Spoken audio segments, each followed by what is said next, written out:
Ngayong umaga, halika, samahan ninyo kami. Pumunta tayo sa Mary Grace at doon tayo mag-almusal. Una ko nga palang in-order itong kanilang tsokolate.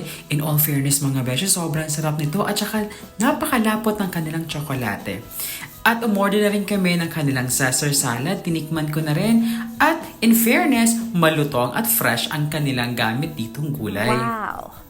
Eto nga at binubuhos ko na yung sauce ng ating Caesar salad at eto yung nanlibre sa atin ngayong araw na ito. Kaya naman maraming salamat Fernie sa panlilibre mo sa akin ng food ngayong umagang ito. Thank you. Hindi mawawala sa umagahan ang itlog, kaya naman bangus with 2 itlog ang in-order ko mga beshi. In all fairness, ang sarap talaga ng itlog sa umaga. Try nyo na! At syempre, mas lalong malinamnamang pagkain kapag ito nga ay libre. O isang subo muna dyan! Kaya naman breakfast na rin kayo.